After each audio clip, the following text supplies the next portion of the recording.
নমস্কার বন্ধুরা, গোপাল ভাঁড়ের গল্প চ্যানেলে আপনাদের আরও একবার স্বাগত। আমি প্রমীলা চলে এসেছি আপনাদের জন্য গোপাল ভাঁড়ের নতুন একটি গল্প নিয়ে। গোপাল ভাঁড়ের গল্পের আসরে আজকে যে গল্পটি থাকছে, গল্পটির নাম গোপাল ভাঁড়ের কৌতুক। তাহলে চলুন দেরি না করে শুরু করি আজকের গল্প। মহারাজ কৃষ্ণচন্দ্রের এক বিধবা পিসিমা ছিলেন। লোকে বলে তিনি নাকি খুবই কৃপণ, কেউ তার কাছ থেকে একটা পয়সাও আদায় করতে পারে না। কৃষ্ণচন্দ্র একদিন গোপালকে বললেন, গোপাল, যে করেই হোক তুমি যদি পিসিমার কাছ থেকে কিছু টাকা আদায় করতে পারো তাহলে তোমাকে পুরস্কৃত করব।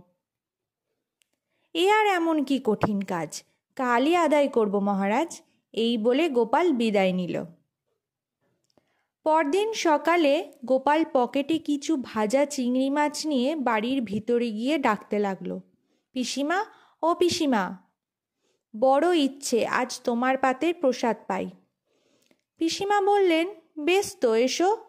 পিসিমার পাতে খেতে বসে গোপাল চুপি চুপি লাউ ঘন্টের মধ্যে চিংড়ি মাছগুলো মিশিয়ে রাখল। পরে খাওয়া শেষ হলে পিসিমা জিজ্ঞেস করলেন, গোপাল, কোন তরকারিটা তোমার খেতে ভালো লেগেছে? গোপাল তখন বলল, লাউ চিংড়িটা খেতে খুবই সুন্দর হয়েছে। কি বলছো গোপাল, আমি বিধবা মানুষ, আমি নিজে মাছ খাই না, তা তোমায় কোথা থেকে দেব? তাহলে চিংড়ি এলো কোথা থেকে?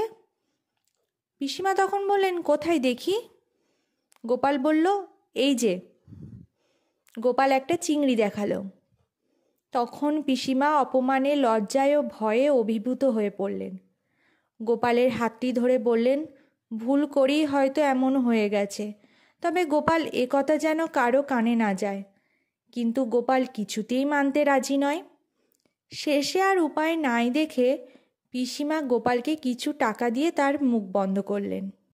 পরের দিন গোপাল সেই টাকা নিয়ে রাজসভায় গিয়ে মহারাজ কৃষ্ণচন্দ্রকে সব ঘটনা খুলে বললেন। মহারাজ শুনে খুব আনন্দিত হলো এবং গোপালকে পুরস্কৃত করল।